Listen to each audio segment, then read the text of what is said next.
Hello and welcome to Climate Brides. This is part 2 of our Climate Brides map series, where we're looking at the ways in which climate change is deepening the drivers of child marriage in South Asia.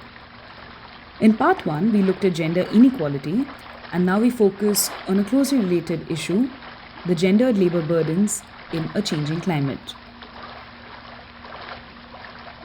Now, gender labor burdens refer to the unequal distribution of work based on gender norms, particularly unpaid and care-based labor that falls disproportionately on women and girls.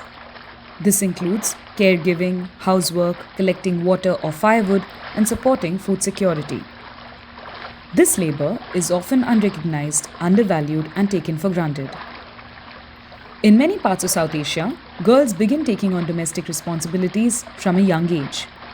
Their access to education, rest, and autonomy is shaped by the expectation that they must help sustain the household.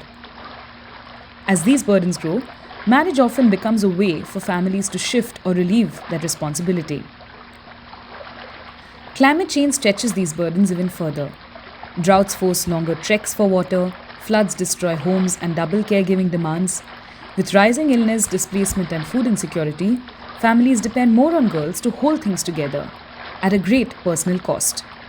Girls' labor becomes essential to survival.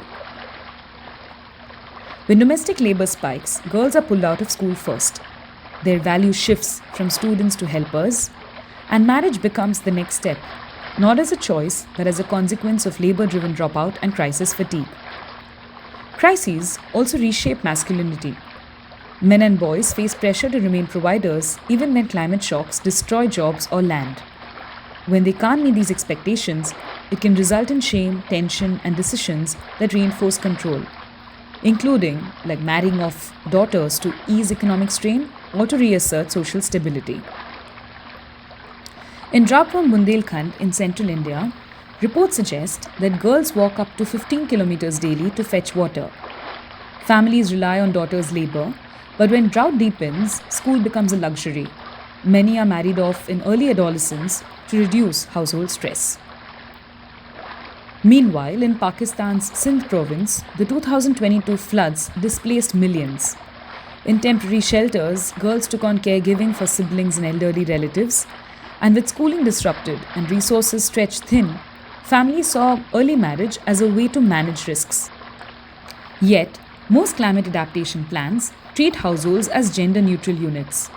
They ignore who does the unpaid work, how labor is redistributed in crisis, how this connects to child marriage. We need climate policies that recognize, redistribute, and reduce gendered labor burdens.